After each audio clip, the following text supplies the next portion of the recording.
Good evening, everyone at Playbox and Playbox Dreamtime. This evening we have another really exciting collaboration with the amazing Barefoot Books, and I think we should probably get straight on with the story because it's a really, really fun one, and it's called The Prince's Bedtime. Now, I don't know what you think, but that looks like a bit of a cheeky face. Should we read it and find out what he's like? Let's see.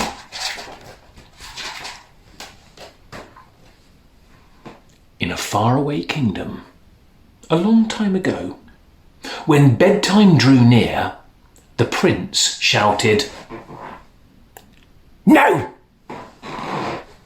The queen tucked her son in a quilt made of silk. The cook brought him biscuits. The maid brought hot milk. Though everyone tried hard to make the prince sleep, the harder they tried, the more he would weep. "This cannot go on," said the king. "I am sure that somebody somewhere knows some sort of cure." So the next day he sent forth a royal request to the north, to the south, to the east and the west. "If anyone knows how to make the prince rest, please come at once to the royal address." The first to arrive was a bearded physician who promised his medicine would cure the condition. The prince closed his lips as tight as could be. "It's good," said his mother. "Just taste it and see." But the prince shook his head and pulled up the cover. The doctor said, "Watch. I'll give some to your mother." The queen took a spoonful. She said sweetly. "Delicious," she yawned, and was instantly sleepy. The courtiers then followed their queen's fine example. They each took one sip, and that one sip was ample. They all licked their lips. It's so sweet. Then, quick as a wink, they all fell asleep. Except for the prince, who heard them all snoring and said with disgust, "How perfectly boring." The next night, 5 dancers arrived with musicians. "We'll dance till he's tired. Come. Take your positions." The signal was given, the dancers began. Some say they danced, but really they ran. Around in a circle, first left and then right, they whirled and they twirled well into the night. They danced through the castle till 4:15, when the king cried, "Enough! My feet are too sore!" Then all of them groaned and collapsed on the floor, except for the prince, who begged, "Let's dance some more." The next to arrive at the old castle gate was a moustached magician in a high hat and cape. "Your Grace," he announced, "with your kind permission, my hypnotic spells can cure this condition."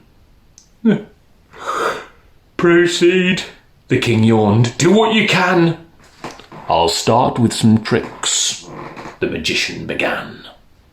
With a wave of his hand and a whisper of words, he brought forth from nowhere a flurry of birds, a bouquet of roses, a rabbit, of course, and last but not least, he brought forth a horse. A horse in the castle?" the queen screamed. "No more!"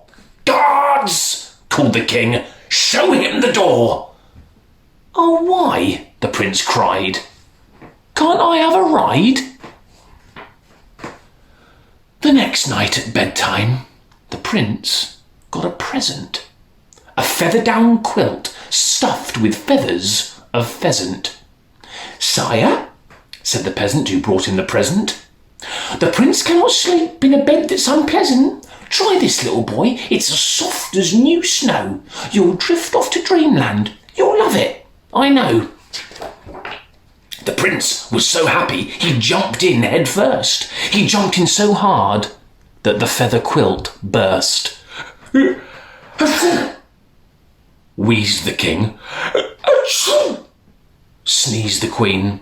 It took them all morning to get the place clean. But the prince was so tickled, he giggled all night. He laughed and he laughed at the ludicrous sight. Night after night they tried to amuse him. Night after night there was endless confusion. Jugglers tried juggling, jesters made gestures, learned professors made countless conjectures. Nurse sang a lullaby, cook baked a cake, but at last the small prince still stayed wide awake. Then, one windy night, it was long after 8, an old woman came to the great palace gate. "Your Majesties, please," she curtsied quite low. "I'll get him to sleep if you'll just stop this show."